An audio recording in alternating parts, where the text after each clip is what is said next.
me olvidó. Gracias. Y ahora entonces, estamos en Éxodo capítulo 1 y hemos leído del 1 al 14 y estamos mirando por qué ese pueblo creció tanto. Se levanta un rey que no conocía a José y ese pueblo está en esclavitud. Y estamos en el libro de Ezequiel en este momento mirando que Dios nos está contando por qué ese pueblo que quedó en libertad, quedó en una tierra muy fructífera, libres porque Dios los reconcilió y quedaron ahí como pueblo. Ahora están en esclavitud. Y previamente José, antes de morir, dijo que Dios los iba a visitar, que los iba a sacar para una tierra. Entonces, aquí ya leímos del 1 al 6, y en ese diálogo espiritual que tienen ahí a través del profeta Ezequiel, ya en el futuro de la historia donde estamos, Dios nos va a decir entonces por qué ese pueblo está en esclavitud. Y vamos a leer entonces 7 y 8. Entonces les dije: cada uno eche de sí las abominaciones de delante de sus ojos, y no os contaminéis con los ídolos de Egipto. Yo soy Jehová vuestro Dios. Mas ellos se rebelaron contra mí y no quisieron obedecerme. No echó de sí cada uno las abominaciones de delante de sus ojos, ni dejaron los ídolos de Egipto. Y dije que derramaría mi ira sobre ellos para cumplir mi enojo en ellos en medio de la tierra de Egipto. Okay. Y les dije: arrojen los ídolos que les seducen. No se contaminen con los ídolos de Egipto. Yo soy el Señor tu Dios. Pero ellos se rebelaron contra mí y no quisieron escucharme. No arrojaron los ídolos que los seducían, ni abandonaron los ídolos de Egipto. Yo pensaba desahogar mi ira contra ellos y descargar sobre ellos mi enojo en Egipto. Bueno, muy bien. Entonces, ¿cuál es el problema? El problema es que ese pueblo de Israel adoptó los ídolos de Egipto en ese lapso de tiempo. En vez de seguir con el Señor, entonces adoptaron los ídolos y Dios les estaba diciendo ahí a ese pueblo, no cojan esos ídolos. Yo soy vuestro Dios. Pero Dios dice que ellos no quisieron. Dios les dijo, así como en la historia nos ha dicho cuántas veces ha repetido y buscaba a la gente para una relación personal. Y aquí ese pueblo se fue a la idolatría. Y él les dijo no, hasta que finalmente, como ellos se rebelaron contra mí y no quisieron obedecerme, no echó de sí cada uno las abominaciones de delante de sus ojos, ni dejaron los ídolos de Egipto. Dije que derramaría mi ira sobre ellos. ¿Por qué viene la ira de Dios sobre la tierra? ¿A causa de qué? Romanos capítulo 1, versículo 18. A causa Dígalo, de los creyentes que están en separación, en pecado. Okay. Por el pecado del Hijo de Dios. Pero leamos el versículo. Romanos, ¿qué, Jairito? 1:18. Romanos 1:18. Está en el Nuevo Testamento antes de los evangelios de Anita, Mateo, Ya lo Marcos, Lucas, encontré. Juan. Ok, Romanos 1:18. Gracias, Jairito. De nada. Porque la ira de Dios se revela desde el cielo contra toda impiedad e injusticia de los hombres que detienen con injusticia la verdad. En efecto, la ira de Dios se manifiesta desde el cielo contra todo tipo de impiedad e injusticia de aquellos hombres que obstaculizan injustamente la verdad. Bueno, clarito. Es decir, hoy esta pandemia, porque es un juicio de Dios a causa del pecado de nosotros, los hijos de Dios. No de la gente que no es creyente, porque ellos están sin comunicación con Dios, están muertos. El pecado que afecta a Dios es el de nosotros porque está dentro de nosotros y hay una comunión ahí. O sea que ahí, en esa comunión íntima, cuando yo peco, es contra Él. Ahí inmediato, porque ya estamos unidos, nos unió en una comunión. Y por eso dice que el juicio viene desde el cielo contra esas personas, esos hombres que detienen con injusticia la verdad. Ahora, ¿quién puede tener la verdad de Dios? Pues a quien Dios le ha entregado esa verdad, o sea, a los hijos de Dios. Y por la humanidad, ¿cómo se va a buscar la, las cosas en vez de esperar en el Señor? Entonces se adoptan otras cosas para ayudarle a Dios, como para tratar de conseguir las cosas y ya se está colocando a alguien entre Dios y la relación y ya eso es idolatría, porque es una fusión espiritual y Dios no quiere, no permite absolutamente nada entre él y cada uno de sus hijos, porque ese es un matrimonio espiritual ahí. Y él es celoso y pelea y lucha para, como hemos visto que ha hecho en las historias que nos ha contado. Pero ahí está la obstinación del pueblo, ¿no? Y adoptaron los ídolos. Entonces, esa, esa idolatría físicamente se muestra por esa esclavitud física. Están en esclavitud física por esa esclavitud espiritual. O sea, el enemigo los tiene enlazados ahí y los tiene en esa idolatría y están en la voluntad de Satanás. Es decir, tal como nos ha venido contando poquito a poco en las historias individuales, ahora es todo el pueblo. ¿Cómo está hoy la iglesia del Señor? Exactamente igual. Cada uno tiene su propia doctrina, cada uno tiene sus propios temas, sus formas, pero no están enseñando el Evangelio, no están enseñando la verdad, están enseñando, son reglas, están enseñando, pues, la ley, porque la ley es la que los está gobernando cuando un hijo de Dios no está en comunión, no está en esa libertad, en la ley de la fe. Y estando en la ley de la ley se alinea a la ley de la fe y ahí hay comunión y Dios dice y Él hace a través de uno, como hizo con José. José no actuaba, José no hablaba, era el Señor todo el tiempo, callado, no se defendió. Y ya vimos esa comparación con ese cordero que llevaban mudo al matadero. Y, y aquí el pueblo, es decir, después de que Dios lo reconcilia y todo, ya se fueron en desbandada. Y entonces, pues, si no quieren, entonces, pues, ¿qué hace Dios? Ahí mismo en Romanos, donde están, en el mismo capítulo 1, ya le digo qué versículo 21 al 23. Versículo 21 dice, pues habiendo conocido a Dios, no le glorificaron como a Dios, ni le dieron gracias, sino que se envanecieron en sus razonamientos y su necio corazón fue entenebrecido. Profesando ser sabios, se hicieron necios y cambiaron la gloria de Dios incorruptible en semejanza de imagen de hombre corruptible, de aves, de cuadrúpedos y de reptiles. Ve hasta el versículo 25, por favor.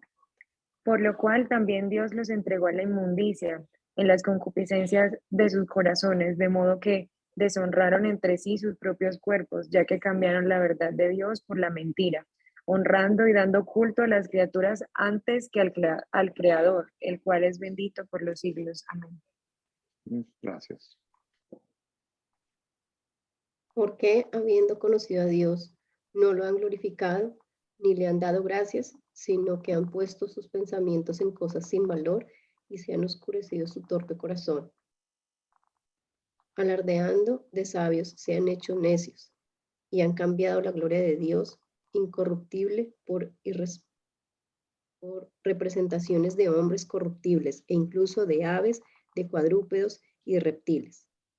Por eso Dios los ha entregado, siguiendo el impulso de sus apetitos, a una impureza tal que degrade sus propios cuerpos. Es la consecuencia de haber cambiado la verdad de Dios por la mentira y de haber adorado y dado culto a las criaturas en lugar de dárselo al Creador, que es bendito por siempre. Amén. Muy bien.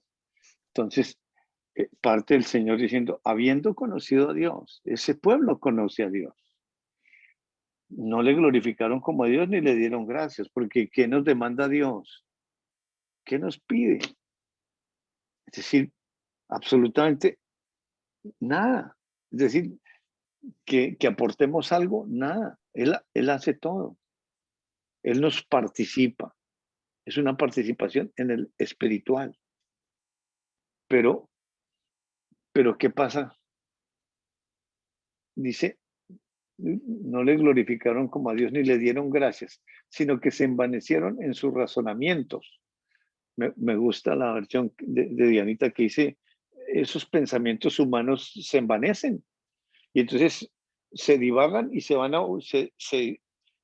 esos sentidos para otro lado y entonces se adoptan otras cosas, se siguen a hombres, se siguen cosas culturales y ese corazón se entenebrece. Su necio corazón, o sea, el corazón humano, porque lo que es espiritualmente ya hay una separación ahí. Profesando ser sabios se hicieron necios. Es decir, ya entonces se comienza a hablar de una sabiduría, pero ya es una sabiduría humana en cosas que no son. Y cambiaron la gloria del Dios incorruptible en semejanza de imagen de hombre corruptible, de aves, de cuadrúpedos y reptiles. En la versión de Anita dice que se van detrás de hombres. Y sí, y luego sí, se adoptan cosas culturales como amuletos y cosas de esas. Y eso es tan fácil, porque si no, eso no tiene nada de malo. Yo creo en Dios y yo sé que en esa estatua no está Dios, sino que me gusta, pero el corazón humano es engañoso y no, pone la confianza en eso, aunque la razón humana niegue, pero eso es lo que pasa. Dice, por lo cual también Dios los entregó a la inmundicia. O sea, mire que tampoco es una cosa mía que si yo decido irme para otra doctrina, no. Si mi mente humana comienza a coquetear con eso y a irme con eso y a tratar como de mirar otras cosas, entonces Dios toma la decisión de entregarme. Jairo, ¿tú quieres eso? Vaya. Él pelea para no dejarme ir, porque es una lucha del espíritu contra la humanidad y la humanidad contra el espíritu, y eso se oponen para que no hagamos lo que nosotros queramos. Dios nos cela, es decir, no nos quiere dejar ir. Y ya nos lo ha mostrado varias veces en varias historias. Pero si el Hijo de Dios insiste, pues allá como dijo los hijos de Dios en el diluvio, no contenderá mi espíritu con el hombre porque ciertamente es humano. Entonces los entrega a su mente corrupta, la humana. Y dice 25, ya que cambiaron la verdad de Dios por la mentira. ¿Quién puede cambiar la verdad de Dios? El que la tiene. Nosotros tenemos la verdad, tenemos a Dios. Y en eso que la mente humana no piensa que eso no tiene nada malo, no, absolutamente no, es que eso también es así, o hay los sentidos, los enlaza Satanás y le mete una mentira parecida a la verdad y ahí ahí queda uno cautivo, honrando y dando culto a las criaturas antes que el Creador, el cual es bendito por los siglos. Amén. Regresemos a Éxodo, por favor. Jairito, Dime. en esa parte donde dice, por lo cual Dios los entregó a la inmundicia, en las concupiscencias de sus corazones, yo ahorita estaba pensando como, porque yo no entendía, porque de la nada como que sí, se fructificaron y se multiplicaron y de repente se levantó sobre Egipto un rey que no conocía a José. Y ese como no conocía a José, pues al que no conocía era al justo que estaba en José, ¿no? Como no es en Sí, vano no. que la palabra diga ahí como que no conocía a José. Sí, básicamente que no conocía la palabra. Y Ok, obviamente ok. físicamente también a A José, ¿no? José, Pero ok. sí, en la historia, sí. Entonces, como al leer eso de que Dios los entregó también a esas concupiscencias, pues aquí se puede ver también cuando se levantó ese nuevo rey que no conocía a José, cómo se entregó el pueblo a esas concupiscencias, ¿no? Cómo Ah, Dios lo claro, es que entregó. sí, cierto, porque es decir, ¿cuántos han pasado? ¿Cuántos años han pasado? Muchos años. Han pasado, eh, murió de 110 años y mueren toda esa generación. Póngale otros 100 años. Han pasado muchos años y ya todo el pueblo está en esclavitud, porque ahí está el pueblo. Y vamos a mirar entonces el Señor, pues ya nos dijo cuál es la causa de esa esclavitud física. La causa de esa esclavitud física es la esclavitud espiritual en la cual anda el creyente. Cuando nosotros nos esclavizamos de algo, entonces nos está mostrando que hemos dejado esa prioridad de Dios. Y ahí entonces se cambia la verdad por la mentira. Porque es que en el mundo es muy sencillito eso, muy sencillito. Y por eso entonces aquí nos está contando esa historia para enseñarnos. Y realmente no nos pide nada. Es decir, ni siquiera Jairo tiene que creer, ¿no? Porque el creer me lo da el que está adentro, ya listo. Que tiene que permanecer, no es esfuerzo mío, espiritualmente me lo transmite. Entonces, ¿qué hizo José?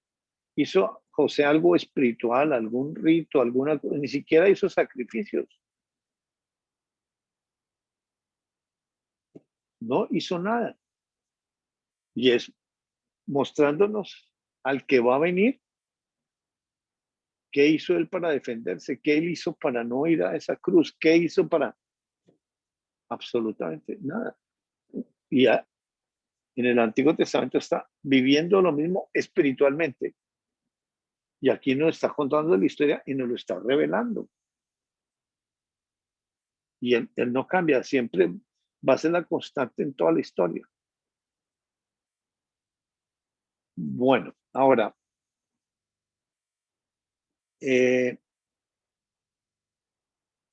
dice el versículo 14 de Éxodo 1, amargaron su vida con dura servidumbre en hacer barro y ladrillo y en toda labor del campo y en todo su servicio al cual los obligaban con rigor. O sea, los tienen esclavizados y obviamente para que no se multipliquen tanto, pues entonces más esclavitud.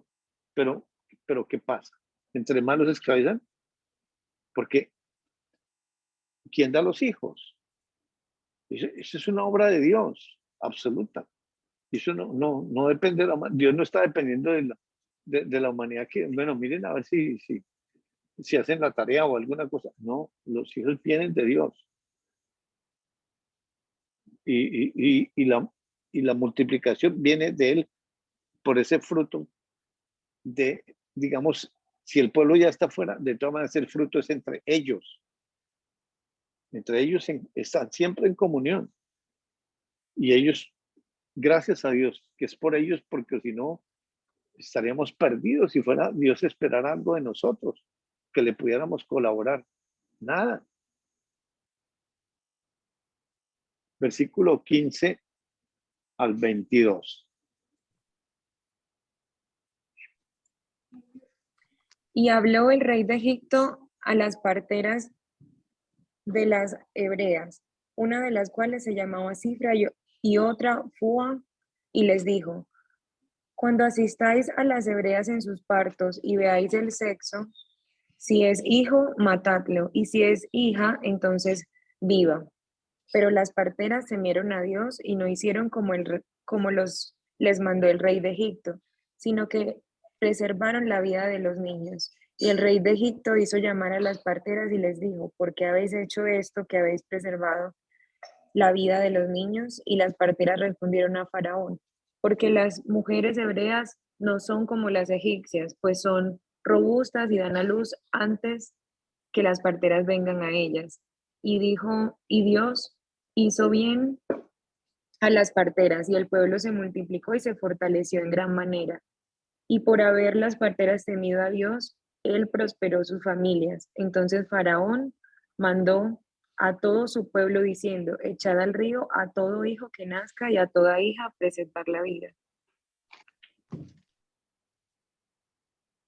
El rey de Egipto se dirigió a las parteras de las hebreas. Una se llamaba Cifra y la otra Fao, y les ordenó: cuando asistan a un parto de las hebreas, fíjense en el sexo. Si es niño, manténlo. Si es niña, déjenla vivir. Mátenlo, perdón. Sí, Mátenlo. sí, sí. Si es Sí, niña, déjenla vivir. Pero las parteras temían a Dios y no hicieron lo que les había mandado el rey de Egipto, sino que dejaban vivir también a los niños. Entonces el rey mandó llamar a las parteras y les dijo: ¿por qué han hecho esto? ¿Por qué han dejado vivir a los niños? Las parteras respondieron al faraón: es que las mujeres hebreas no son como las egipcias, son fuertes y dan a luz antes de que lleguen las parteras. Dios premió a las parteras, el pueblo siguió multiplicándose y llegó a ser muy poderoso. Por haber temido a Dios, él concedió a las parteras una buena descendencia. Entonces el faraón dio esta orden a todo su pueblo: arrojen al río a todos los niños que nazcan, a las niñas déjenlas vivir. Bueno, muy bien. Entonces ahora como que no le da resultado el plan a ese faraón y plan B. Llama a las parteras hebreas y les da una orden. Cuando asistan al parto, si es niño, mátenlo. Y si es niña, déjenla vivir. Ahora, ¿por qué hace eso? Porque no solo los esclaviza, sino también ahora quiere matar. Ahora, ¿qué impulsa al faraón, a este rey, a hacer eso? Vamos a mirar en el Salmo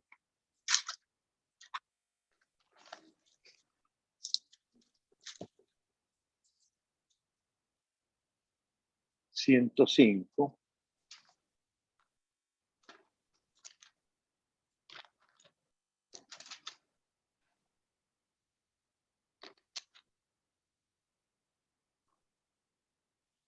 Y vamos a leer del versículo 16 al 25. Es decir, y aquí vamos a hacer un repaso en los salmos de la historia para seguir el hilo y vamos a avanzar y Dios nos va a contar por qué razón el rey ese está mandando matar, qué derecho tiene.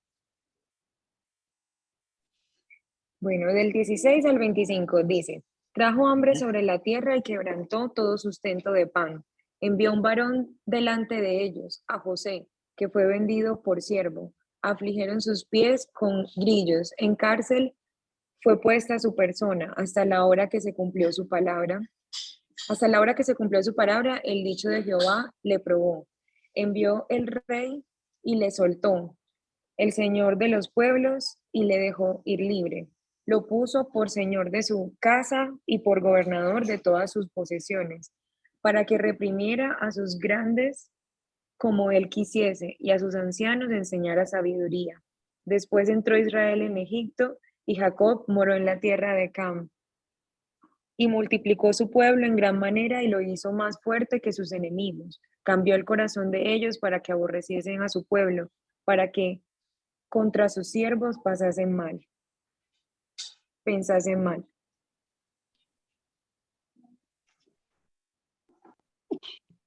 Ay, perdón. Salud. Gracias.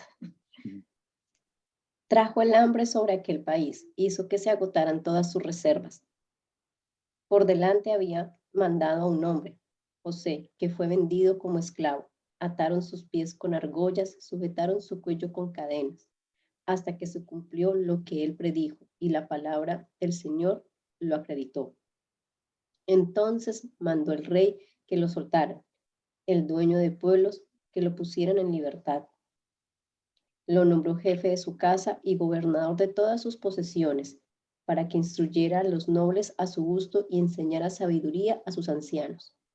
Fue entonces cuando Israel entró en Egipto, cuando Jacob se estableció en el país de Cam. Dios hizo a su pueblo muy fecundo, lo hizo más fuerte que sus opresores. Cambió el corazón de los egipcios para que odiaran a su pueblo, para que trataran con engaño a los siervos del Señor. Bueno, entonces ahí está la historia que nos la recuenta de ese juicio del hambre, cómo envió a ese varón delante de ellos, a José, pero José es digamos, el representante físico, pero ¿quién va adelante? Afligieron sus pies con grillos, en cárcel fue puesto su persona.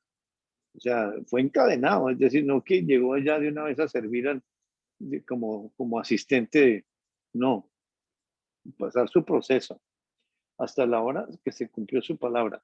El dicho de Jehová le probó. Ahí con esas obras le está probando su fe para darle vida a esa fe. Envió el rey, le soltó al Señor de los pueblos. Eso no fue el faraón. No fue el faraón que tuvo ese sueño y entonces no, el Señor de los pueblos, Dios mismo, porque Él está, es su historia, es su obra. Lo puso por señor de su casa, por gobernador de todas sus posesiones, para que reprimiera a sus grandes como Él quisiese y a sus ancianos enseñara sabiduría. Ahí están enseñando la palabra de Dios. Después entró Israel en Egipto y Jacob moró en la tierra de Cam. Y luego ya en Éxodo dice, multiplicó su pueblo en gran manera y lo hizo más fuerte que sus enemigos o sus opresores. Dice, cambió el corazón de ellos. Me gusta la versión de Diana que dice, de los egipcios. ¿Para qué? Para que aborreciesen a su pueblo, para que contra sus siervos pensasen mal. A ver. Dice que, ¿quién cambió el corazón? Porque si traemos la secuencia, ¿quién trajo el hambre sobre la tierra? Dios. ¿Quién envió a ese varón? Dios. ¿Quién lo puso en la cárcel? ¿Quién lo soltó? ¿Y quién lo puso como el gobernador? Todo es Dios, absolutamente Dios, el hacedor de todo. Y luego dice, multiplicó su pueblo en gran manera, Dios. Lo hizo más fuerte que sus enemigos, Dios. Cambió el corazón de ellos para que aborreciesen a su pueblo. ¿Quién cambió ese corazón? Fue Dios. Ahora, o sea, Dios manipula. ¿Y qué propósito para que nos odien? O para que lo odien a él mismo. Porque sí, ahí está el pueblo que es el causante de esa incredulidad, pero el odio es contra él mismo. ¿Quién gobierna? Regresemos a Éxodo 1. ¿Quién gobierna al faraón espiritualmente? Y aquí volvemos a recordar cómo nace el ser humano, cómo venimos a la tierra. Venimos separados de Dios, con ese pecado de origen. Venimos con un alma. Esa alma es espiritual, pero esa alma, dentro de esa alma que viene separada de Dios, o sea, no tiene vida, viene la ley, los mandamientos, pero viene una ley añadida, que es la ley del mal, y una conciencia. Así vienen todos los seres humanos.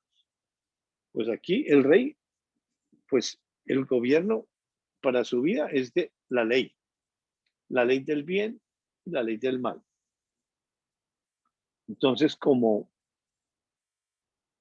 es el rey, y desde luego pues tiene que cuidar las fronteras y tiene que cuidar a su país, la soberanía de él, pues entonces tiene que estar pendiente de los peligros.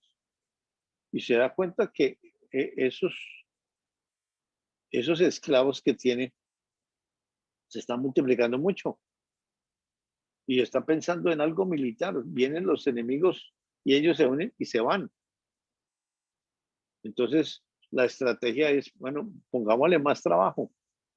Y bueno, está bien, pero cuando ya no le da resultado esa estrategia, llaman a las parteras y dice, mate. Ahora, ¿por qué matar? Entonces, si ya aparece la palabra matar, el mandamiento, la ley dice, en cuanto a matar, no mate. Pero si dice mate, ya hay alguien ahí detrás. En San Juan capítulo 8. No, primero vamos a Primera de Juan. Al final de la Biblia, Dianita, Apocalipsis, si te devuelves unos 2 libros, Primera de San Juan capítulo 3 y versículo 2.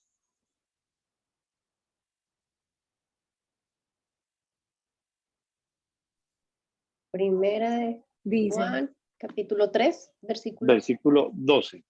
12. Ok, gracias. dice el 12. No como Caín, que era del maligno y mató a su hermano. ¿Y por qué causa le mató? Porque sus obras eran malas y las de su hermano justas. No como Caín, que era del maligno y mató a su hermano. ¿Y por qué lo mató? Porque sus obras eran malas, mientras que las de su hermano eran buenas. Muy bien. Entonces, ahí en la historia de Dios a través de Caín y Abel, Dios cuando está afirmando que Caín era del maligno. ¿Y por qué era del maligno? Por la misma razón como venimos al mundo. Venimos separados de Dios y bajo Satanás. Porque ese fue el juicio de Dios por la decisión de ese hombre que decidió por la humanidad irse con Satanás. Y el pecado entró por la humanidad y Dios decretó que toda la humanidad al venir al mundo viene bajo Satanás.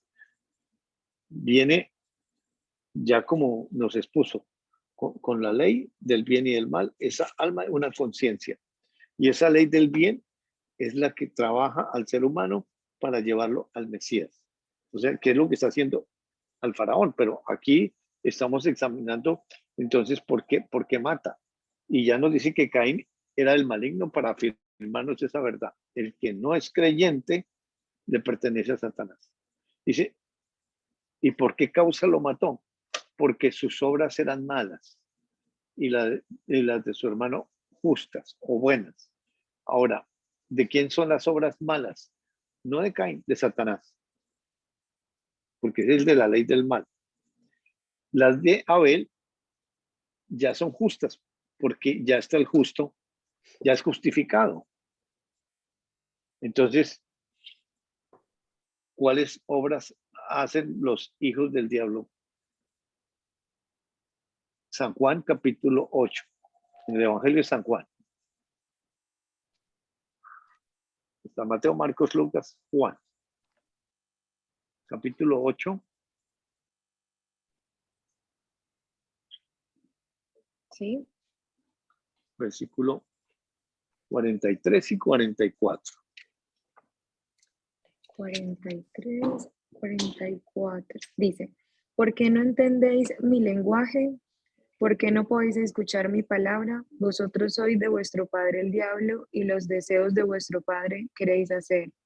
Él ha sido homicida desde el principio y no ha permanecido en la verdad, porque no hay verdad en él. Cuando habla mentira, de suyo habla, porque es mentiroso y padre de la mentira. ¿Por qué no entienden mi lenguaje? Pues porque no son capaces de escuchar mi palabra, ya que ustedes son hijos de su padre que es el diablo. Le pertenecen a él y desean complacerle en sus deseos. Él fue homicida desde el principio. Nunca se mantuvo firme en la verdad. Por eso nunca dice la verdad. Cuando miente, habla de lo que lleva adentro, porque es mentiroso por naturaleza y padre de la mentira. Muy bien. Entonces, el Señor Jesús hace 2000 años a su propio pueblo, los descendientes de ese pueblo que están en Egipto, les hace una pregunta. ¿Por qué no entendéis mi lenguaje? ¿Cuál es el lenguaje de Dios? Y ahí les da la respuesta. Porque no podéis escuchar mi palabra. El lenguaje de Dios es espiritual. Esto físico es para la humanidad. Y todo está escrito por leyes. Pero la relación con el Señor es espiritual y es por fe. Y ese pueblo ahí, que no están en comunión con Dios, están en la ley, y la palabra espiritual no llega al espíritu, solamente se queda la pura letra. Y por eso Jesús les está diciendo: vosotros sois de vuestro padre el diablo. Es su pueblo. ¿Cómo se atreve a decir eso? Dice: y los deseos de vuestro padre queréis hacer. O sea, el faraón sí es un hijo del diablo. Y aquí le está diciendo que a su pueblo que él es el padre de ustedes. ¿En qué sentido? El inconverso, porque le pertenece por decreto de Dios, porque está muerto. Pero el hijo de Dios, ya le dio Dios la vida, pero por el pecado, en ese caso, ya que estamos hablando de la idolatría, hay una separación. Y esa alma regresa nuevamente a la esclavitud, a la ley, y comienza a vivir como ser humano. Ya lo dirigen, son eh, los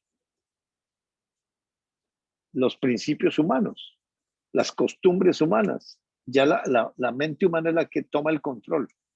Lo espiritual queda allá adentro separado, pero esa palabra espiritual ya no entra, no se entiende. Y hacen los deseos de Satanás. O sea, Satanás ha enlazado al creyente. Entonces, pues si está bajo la voluntad de Satanás, pues vuelve otra vez a su padre. ¿Y cuáles son los deseos de ese padre? Dice: él ha sido homicida desde el principio. O sea que es un homicida, que mata.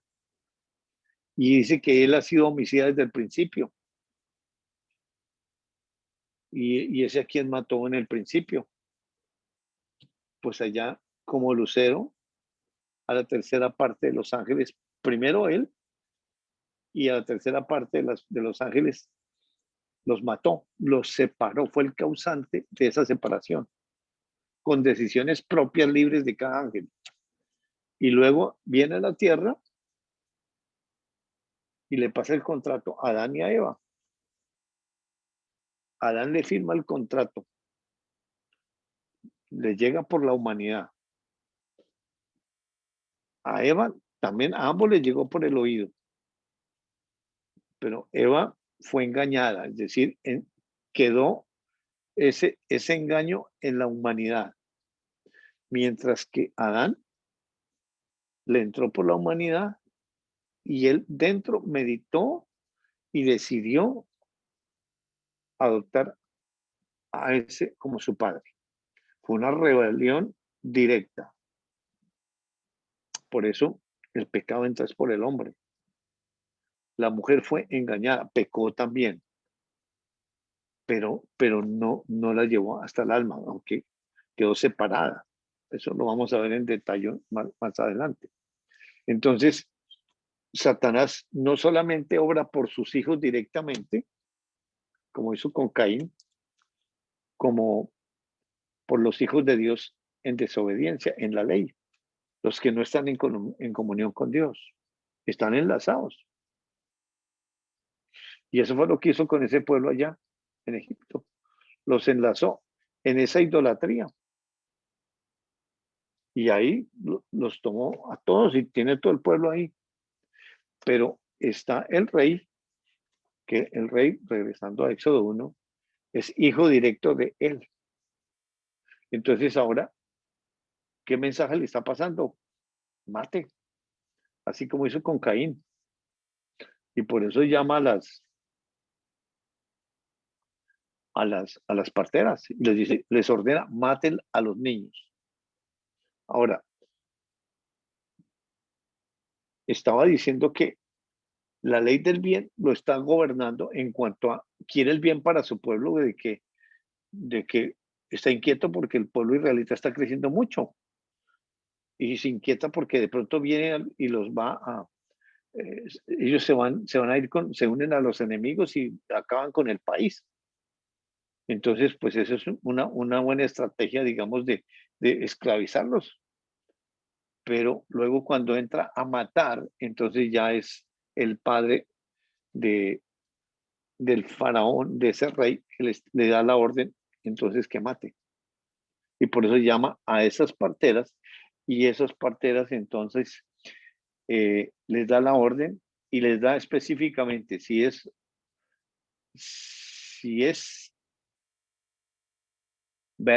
hijo, mátelo. Y si es hija, no la maten. Ahora, el versículo 17 dice, pero las parteras temieron a Dios. Ese temor de Dios, ¿qué significa?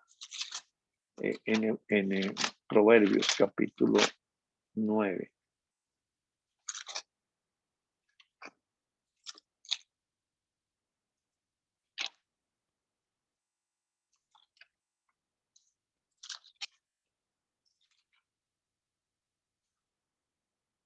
Versículo 10. Proverbios 9, versículo 10. En la mitad de la Biblia, más o menos, Dianita. 9, versículo 10. El temor de Jehová es el principio de la sabiduría y el conocimiento del satanismo es la inteligencia. Vuelvo a leerlo. Dios mío, qué fuerte eso. El temor de Jehová es el principio de la sabiduría y el conocimiento del Santísimo, del Santísimo de la inteligencia. Tranquila, sí, muy fuerte, pero Yo lo leí, yo dije, ¿qué? No entiendo. Pensé, la inteligencia en la humanidad, pensé yo tiene sentido. Ya, muy bien, tranquila. El principio de la sabiduría es el temor del Señor, y en conocer el santo está la inteligencia. Entonces, el conocimiento de Dios da la inteligencia y esa sabiduría. Y esa sabiduría da un temor, pero ese temor no es de miedo, ese temor es reverente. Es de, al conocer ese Dios, produce una reverencia ante ese Dios tan grande por el conocimiento de Dios. O sea que esas parteras tienen el conocimiento de Dios. ¿Y qué decisión toman? No hicieron, volviendo a Éxodo, versículo 17, no hicieron como les mandó el rey de Egipto, sino que preservaron la vida de los niños. O sea, lo hacen a propósito. Pero el rey de Egipto, pues obviamente se da cuenta, la manda a llamar y les dijo, ¿por qué habéis hecho esto? Que habéis preservado la vida de los niños. Y las parteras que respondieron, las mujeres hebreas no son como las egipcias, pues son robustas y dan a luz antes que la partera venga a ellas. Entonces, dicen eso. Ahora, ¿qué hace Dios? Hizo bien a las parteras y el pueblo se multiplicó y se fortaleció en gran manera. Ahora, ¿por qué las parteras están diciendo eso? ¿Dijeron mentiras? Porque, ¿cuál es la verdad? ¿O qué es la verdad? Y, y la verdad es Dios. O sea que lo que están diciendo es realmente lo que está pasando. Pero ellas tomaron la decisión antes de hacer eso de no, vamos a preservar la vida de los niños. ¿Por qué razón? Con ese temor de Dios. ¿Por qué? Desde luego, estando en comunión, ¿quién es el que da la vida y quién la quita? Solamente Dios. Y que venga alguien a decir mate absolutamente en alineación con Dios. No. Entonces, ¿a qué se están exponiendo ellas? Porque no dicen, no, es que eso es pecado matar. No, no están diciendo. Ellas internamente en su comunión con Dios, uh, dirigidas por el Señor, desde luego, no. Ahora, por qué él a los niños, por qué manda matar a los niños? ¿Y por qué no a las niñas? ¿Qué pretende ese rey? Pues si mata a los niños, quedan solamente las niñas. ¿Y qué va a pasar con ese pueblo de Israel? Las niñas tienen que casarse con los egipcios. ¿Y qué va a pasar con Israel? Se extermina. Pero eso no está en el rey, eso está en la mente de ese padre, de ese rey, que es el que quiere acabar con esa línea genealógica y que no venga el Mesías. Eso fue el primer asesinato que hizo, fue ese, impedir que venga. Y todas esas muertes y todo eso que hay es exactamente con la finalidad de que no venga ese Mesías. Y aquí está tratando de acabar con ese pueblo. Porque la estrategia militar, bueno, pues obviamente con ese pensamiento que le da Satanás, pues es decir, acabe con los niños y entonces ya se acaba, no, ¿cuál es el problema? Pero las parteras se están exponiendo a morir, porque si no obedecen al rey, las puede matar. Pero ellas, ¿por qué? ¿Por qué se están exponiendo? Porque conocen al Señor y saben que por un niño va a venir ese Mesías. Y ellas prefieren dar la vida y no matar a los niños, por esa razón. Y ahí lo que se dice físicamente, sí, eso fue lo que dijeron, pero la relación es con Dios, no es con el faraón, no es con el rey, no es con el gobierno, es con Dios. Y en algo de matar, eso es absolutamente perteneciente solamente a Dios. Y por haber las parteras temido a Dios, él prosperó sus familias. Entonces, Faraón, ¿qué hace? Mandó a todo su pueblo diciendo, echad al río a todo hijo que nazca y a toda hija preservar la vida. Ahora, como ellas no hicieron así, entonces a todo su pueblo. Ahora, ¿su pueblo sí le irá a hacer caso? Desde luego. Entonces, ¿por qué tiene que pasar eso? ¿Contra quién es esa persecución? ¿A quién quieren matar? Y pues ese es el resultado, ese es el juicio de Dios por el pecado. Pero él mismo está pasando por eso, él mismo se está exponiendo, porque no manda a la humanidad solita que mire a ver cómo se defienden ustedes ahí. No, él está al frente de eso. Contra él son todas las cosas. Su mismo pueblo lo echó a las espaldas y están en idolatría. El juicio, esclavos. Y ahora Satanás quiere acabar con ese pueblo como sea. Y a través de unos hijos de Dios, con decisión, sin manipular, pudiendo Dios hacer muchas cosas, pero la historia está dada así, porque realmente está participando es el Evangelio. Y el Evangelio es la muerte, la sepultura y la resurrección.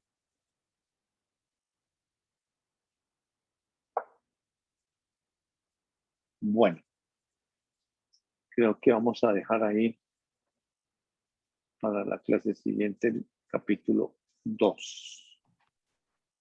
Dándole gracias al Señor. Bueno.